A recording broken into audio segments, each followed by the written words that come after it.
প্রকৃতির মাঝে অনেক দিন পর দুজন বন্ধু একসাথে। আমার বন্ধু পলাশ ২০০৬ সালে সন্ন্যাস নিয়ে ঘোর ছেড়ে বেরিয়ে গিয়েছিল। আজ আমরা এসেছি বাসিরহাটের কাছে একটা গ্রামে, যেখানে পুরা সুন্দরবনের ভাইব পাওয়া যায়। এখানে রামকৃষ্ণ মিশনের উদয় প্রকল্পে প্রায় ১১০ জন বাচ্চাদের নিয়ে দারুণ কাজ চলছে।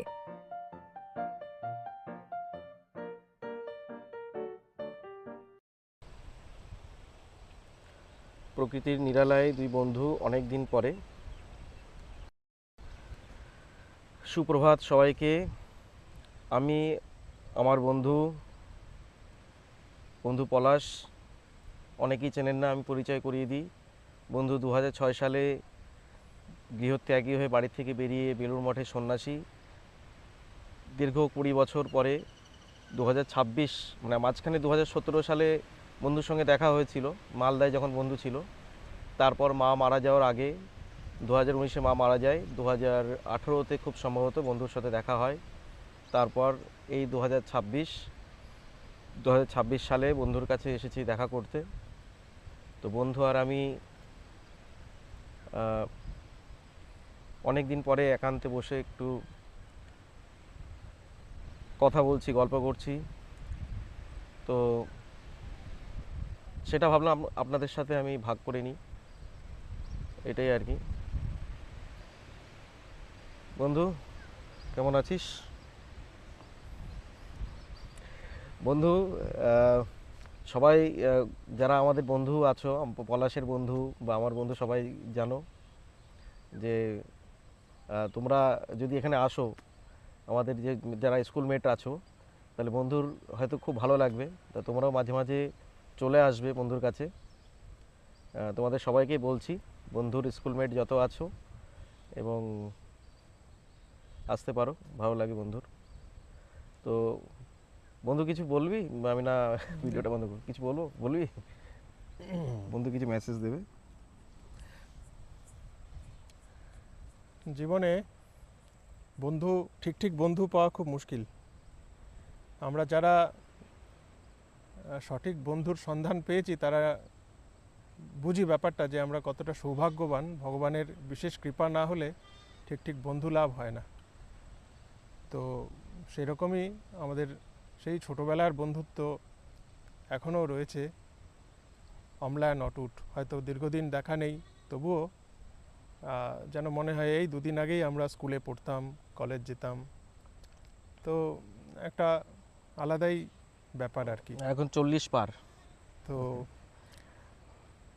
আজ আমরা একটু গ্রামে এসেছি, এটা বসিরহাটের কাছে। বিভিন্ন যে মাছের ঘেরিগুলো আছে তার মাঝখানে এখানে সুন্দরবনের কিছুটা ভাইব পাওয়া যায়। আমি জায়গাটা দেখাচ্ছি। এখানে জোয়ার ভাটা খেলে, এইসব ক্যানেল দিয়ে সমুদ্রের নোনা জল ঢুকে বিভিন্ন মাছের ঘেরিতে প্রবেশ করে, এবং তাতে চিংড়ি, পার্শে, এই ধরনের বিভিন্ন মাছ চাষ হয় প্রচুর পরিমাণে। মূলত এটা আদিবাসী গ্রাম, নতুনপাড়া, হারানে ঘেরি জায়গাগুলোর নাম। এখানে আমাদের রামকৃষ্ণ মিশন থেকে অনেকগুলো প্রকল্প চলে। আমাদের গদাধর অভ্যুদয় প্রকল্প চলে, ১১০টা বাচ্চা আছে একটা জায়গাতে, আর একটা জায়গাতে আছে প্রায় ৬০টা বাচ্চা, সব আদিবাসী। তাদের পার স্টুডেন্ট পিছু প্রতি মাসে আমরা প্রায় ২,০০০-২,৫০০ টাকা করে খরচ করি, এবং তাদের যাতে সামগ্রিক ডেভেলপমেন্ট হয়, খুব খাওয়া দাওয়া থেকে শুরু করে তাদের অনেক কিছু পরিষেবা আমরা দিতে চেষ্টা করি।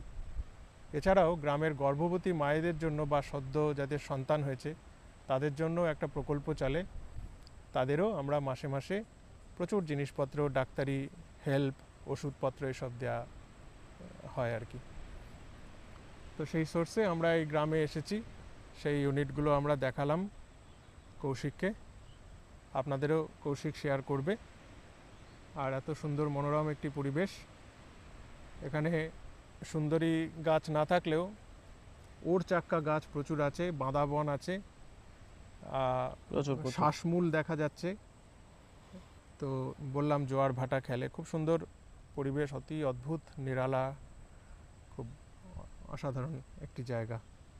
গ্রামের মানুষেরা খুবই দরিদ্র, হতদরিদ্র, না খেতে পাওয়া ফ্যামিলিও আছে বহু, তো তাদের জন্য আমাদের প্রকল্পগুলো চলে। তো যাই হোক, আজকে কৌশিকের সাথে সময় কাটাতে পেরে আমারও খুব ভালো লাগছে। আশা করি কৌশিকেরও ভালো লাগছে, এবং কৌশিক যেই পথে আছে কৌশিক ভালো থাকুক, এই ভগবানের কাছে প্রার্থনা। সবাইকে অনেক ধন্যবাদ, নমস্কার। রামকৃষ্ণ মিশনের যে প্রকল্পগুলো চলছে, যেমন আমি দেখলাম গদাধর অভ্যুদয় প্রকল্প বা অন্নদান যে একটি প্রকল্প আছে, মানে সেখানে অনেক মানুষকে, হতদরিদ্র মানুষকে খাওয়ানো হয়। তারপরে দেখলাম যে হচ্ছে ম্যাটারনিটি অ্যান্ড দাতব্য চিকিৎসালয়, maternity and child welfare. Child welfare. তো এইসব জায়গায় যদি আপনারা কেউ কোনো ডোনেশন করতে চান, অবশ্যই করতে পারেন। এটাই বলার ছিল। ভালো থাকবেন, টাটা।